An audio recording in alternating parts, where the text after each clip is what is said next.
Hello, Scott. Welcome to Global Ginga. It's so good to have you. Good to see you. Welcome Woo! back.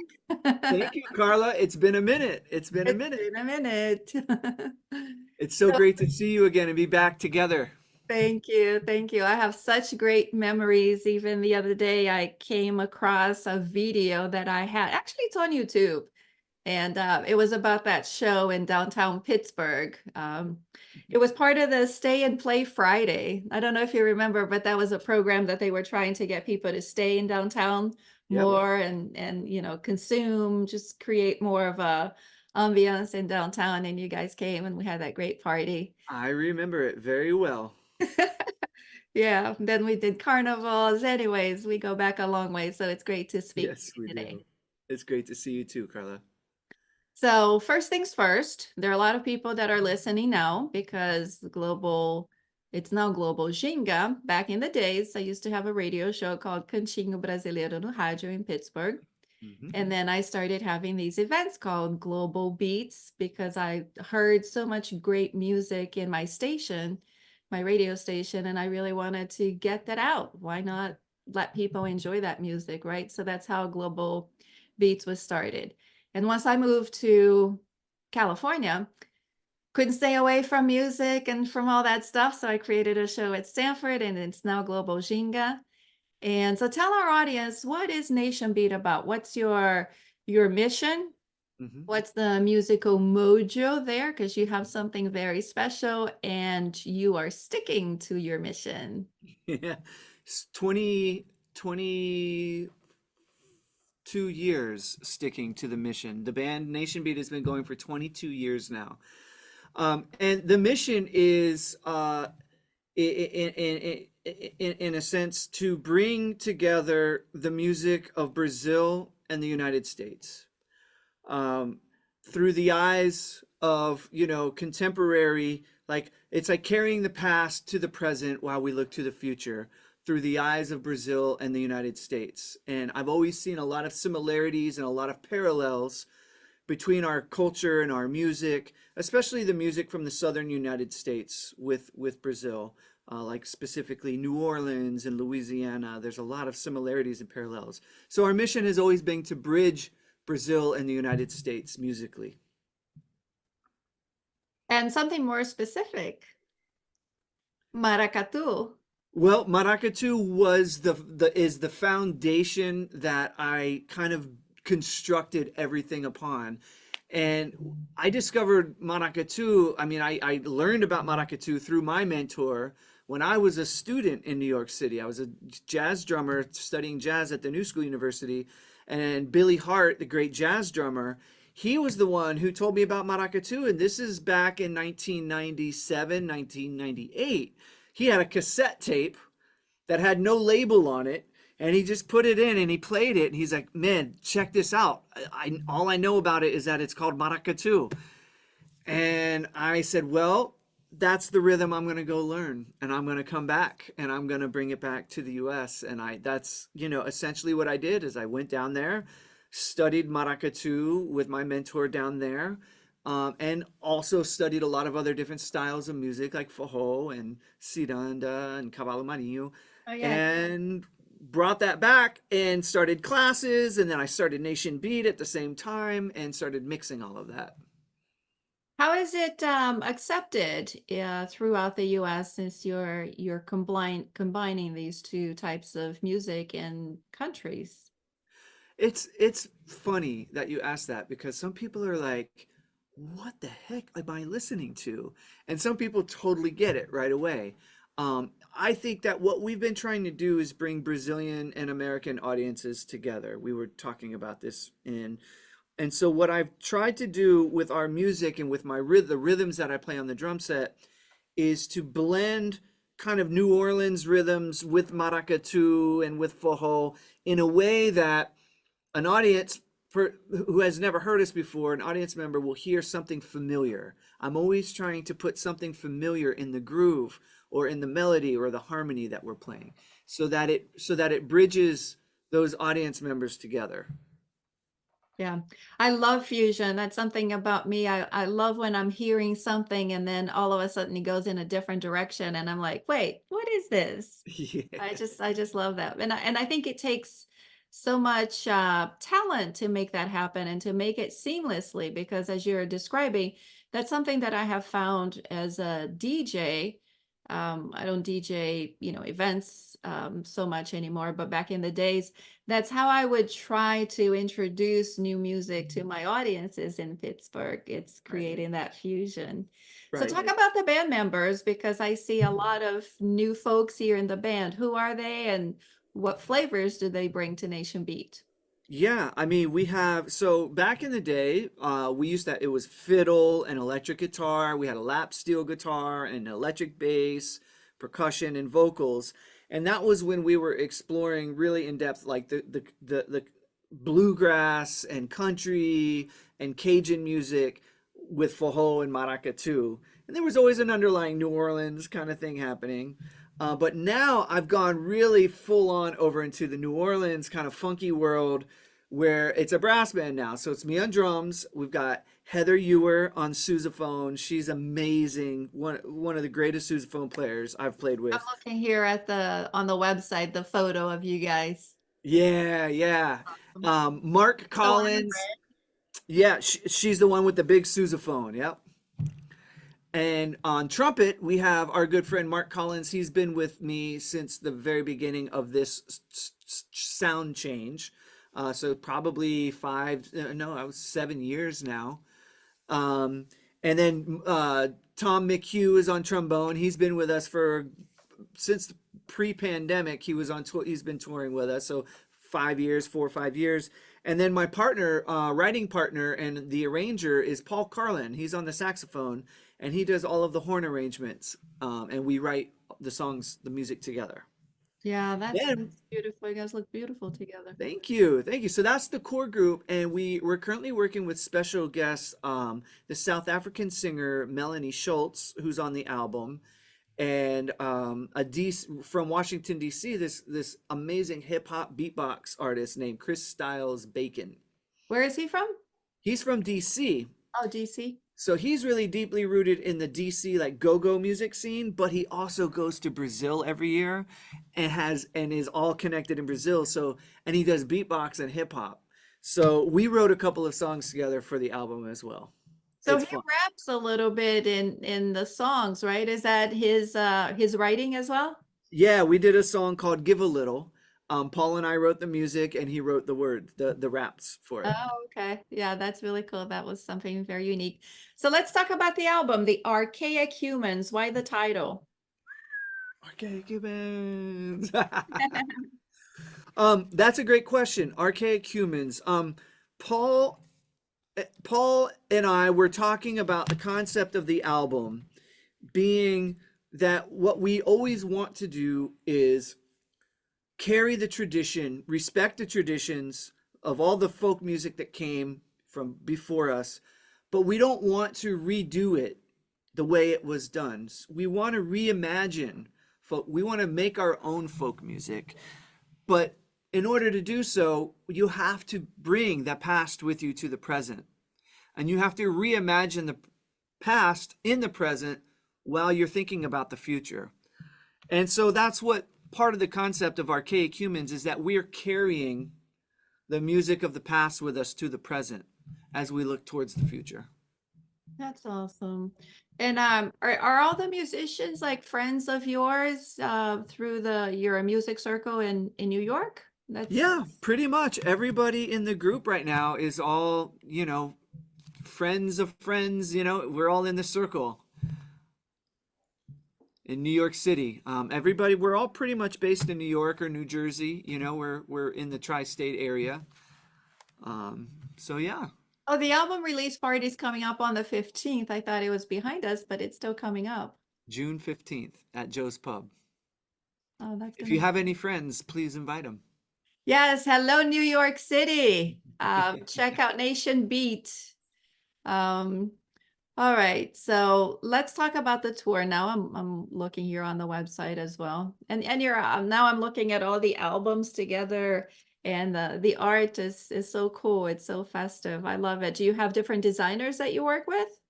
Yeah, I have a handful of different designers, but thank you for recognizing that because to me, the art, the visual has always been very, very important. And this is our sixth album, by the way. And when you look at all of the artwork, you can see that there was a lot of attention and time and effort put in as much into the artwork as there is into the music. Music has always been a visual thing for me, and visual has always been musical to me too. So I've always tried to bridge the visual and the audible together as well. Yeah, that's awesome. It's very lively. All right, now let me look here. I want to go. I kind of like to do this fun game, Scott. We just Hmm. go around track by track, and I just like to pick your brain, and you Cool. just give me one thought about that song, whatever comes to mind, something short Okay. that speaks from your heart, from your mind at the time when you were composing, producing the songs. Cool. So the first one, and you have a lot of tracks on this album, so you have 13 tracks, been 12 busy. originals, only one cover. Yeah, you guys have been very busy. Try, try, try. Try, try, try.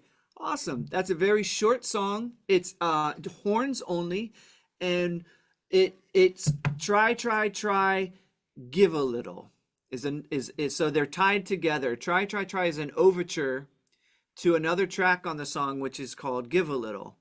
And Paul and I were talking about these elements of like, if you just try a little bit, just try every day, whatever your personal challenge is in life, right? Or in your creative life, try, try, try, and it will happen. You just have to keep trying. And then the other song that it connects to is called Give a Little, every day just give a little. So try, try, try. We call this the overture to the album. Okay. It's 1 minute long and it's horns only. And it's kind of it's the introduction into the album because everything what a lot of people don't know, a lot of like people don't know understand is that the sequence of songs is just as important for the artist. Like we excruciate hours and hours and hours and scrutinize what the order of the songs I are. find that so fascinating because I've heard that from Putumayo, Dan Storper, the founder of Putumayo, and that's his role. Yeah. And yeah, he talks about that, and it's really interesting. So I'm kind of curious how what kind of things do you discuss when you're deciding on the sequence? Well, you're listening more than talking, right? You're listening to the songs, how they end, how the next song begins, um, what instruments it features, what are the tempos. It's almost like it's designing a set list. An artist goes on stage, we always have a set list. Not always, there are some who don't. But Mhm. for me, always a set list because I want to take the listener on a journey, right? I don't want to play all of my slow songs here and where people are going to fall asleep. You have to think about the arc of the show. And it's the same thing with an album. You're thinking about the listener. I'm expecting somebody to sit down and listen to the album from beginning to end like we all used to do before iTunes and Spotify. People would sit down and listen to a record from beginning to end. So it's a journey and you want to bring the listener on that journey. And so that's kind of what you're doing when you make the order of songs. And so try, try, try is a short song, and what we're doing with that is we're pulling the listener into the album for the Getting journey them that in they're the about to go on. mood.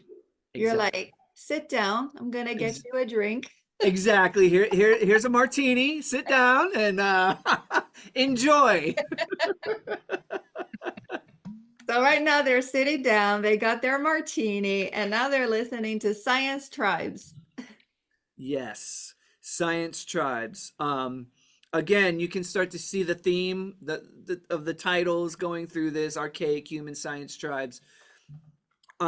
This song has kind of like a what I was trying to do with the drum beat was something that was kind of funky New Orleans with a little bit of Brazil in it, and Paul was writing some lines. He was experimenting with some different melodies. So we put all of that together, and that became a really one of my favorite songs on the album, Science Tribes. It's funky. It's a lot of fun.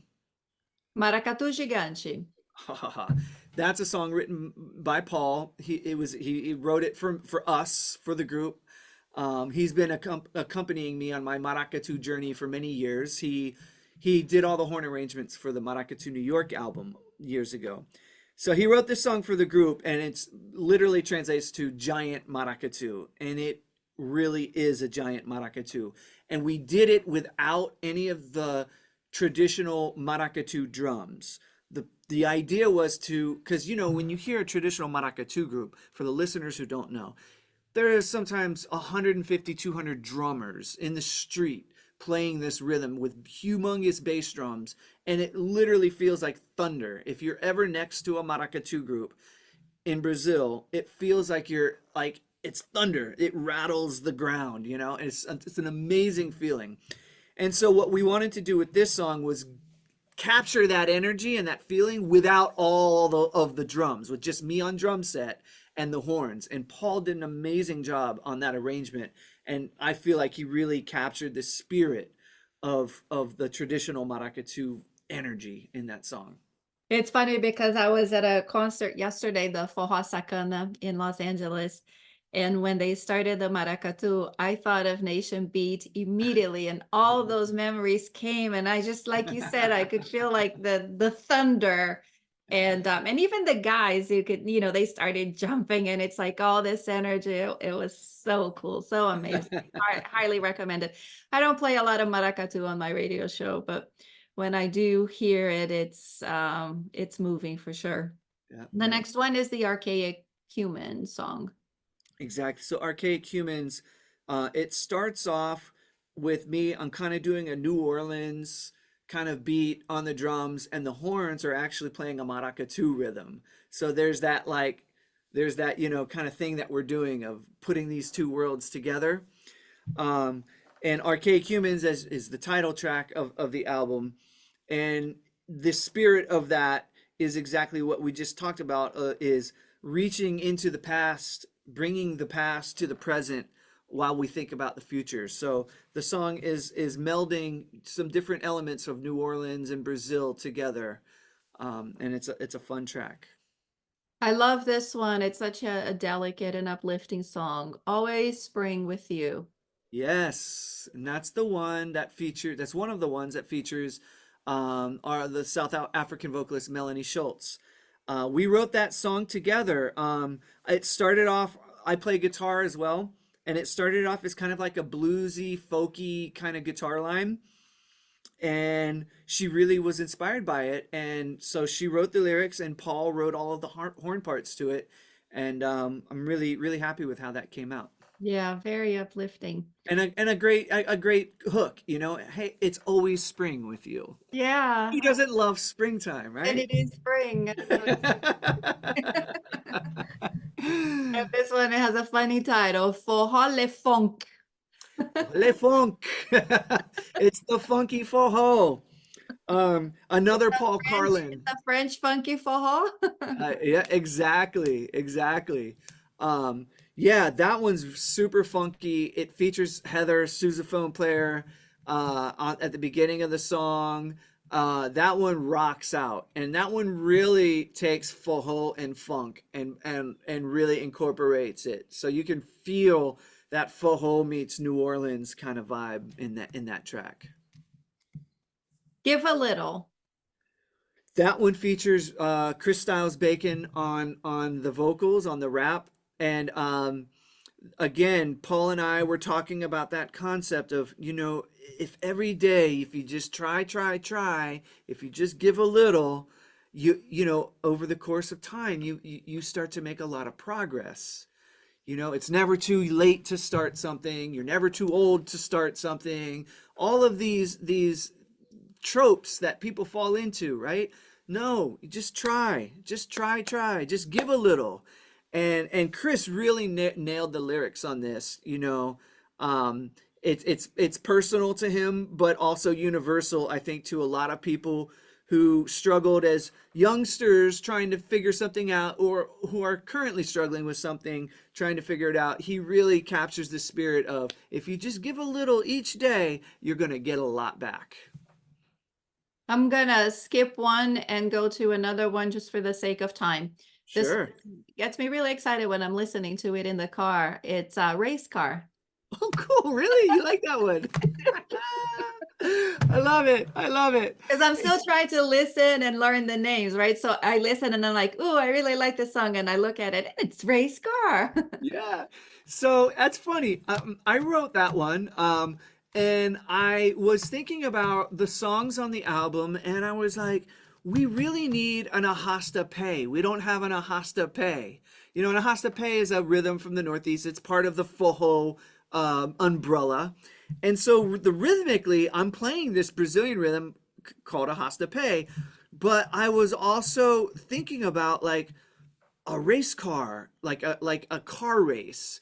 And it's like they're so fast because a has to pay is baps boom boom baps boom, boom. You know, it's a really fast rhythm. So it just kind of like a race car and this rhythm a has to pay came to my mind, and I wanted it to feel very street wise. Like, you know, if you've ever been to Carnival in Recife, and you hear the brass bands, all the frevo bands passing by, that's what I wanted. I wanted like a street sound, like we were in the streets. Damn, that sounds like my spirit.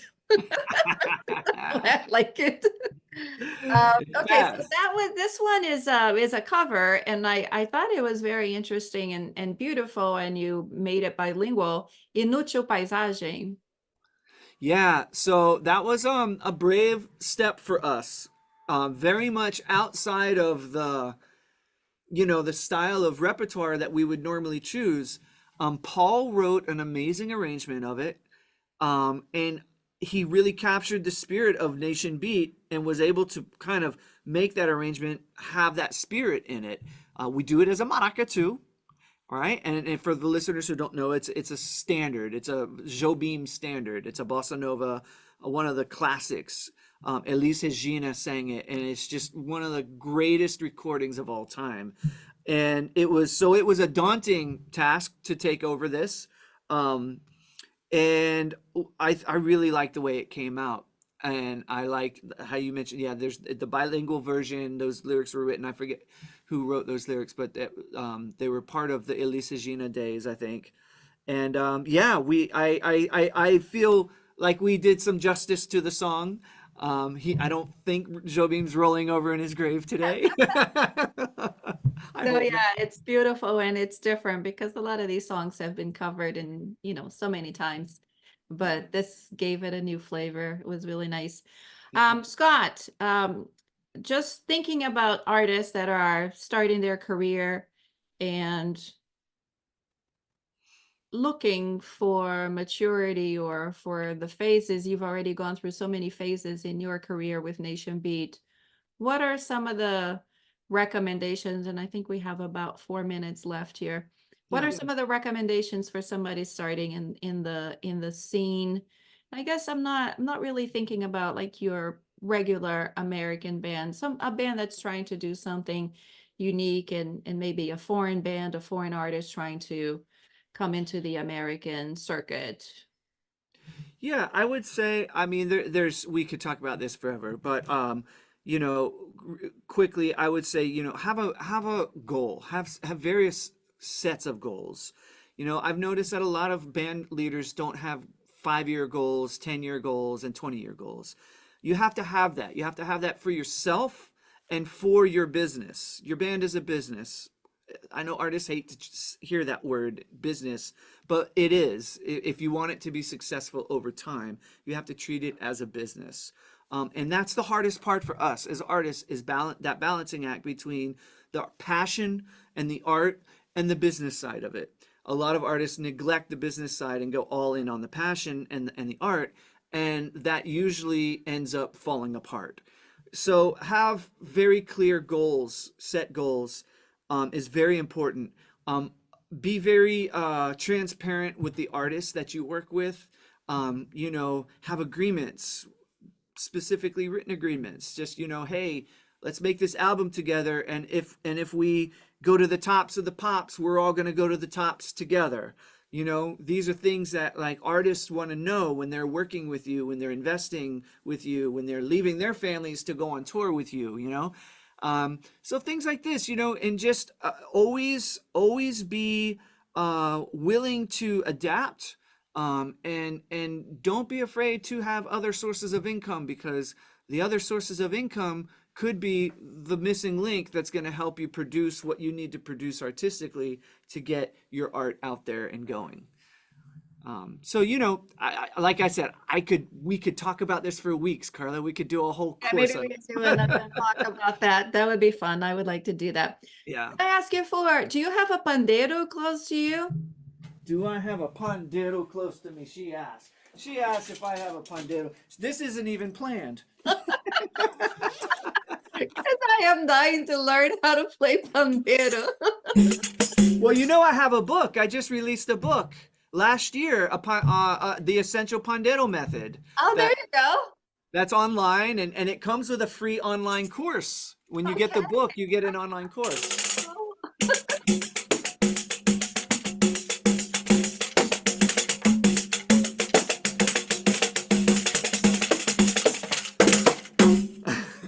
So what is that rhythm? What do you play that? I was just playing kind of like a basic FORRO.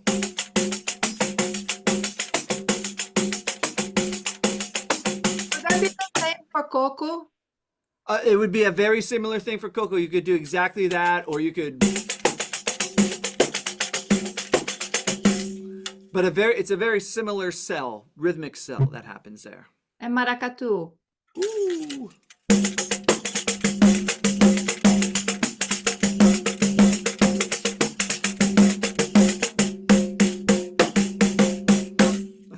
That was slow motion, Scott.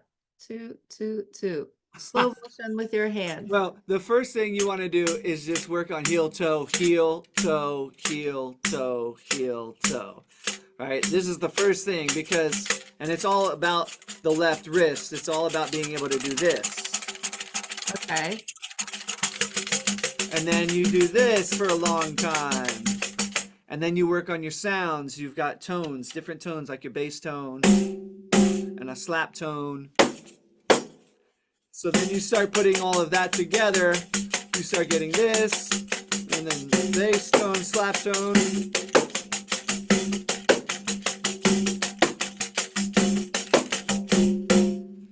And over time, you get better and better and better. Every day, if you just give a little, if you just try, you'll get better. Buy one because I don't even have one, but I'm fascinated with pandeiro because I have a tambourine, which, by the way, we might be running out of time here soon, but I'm gonna pause.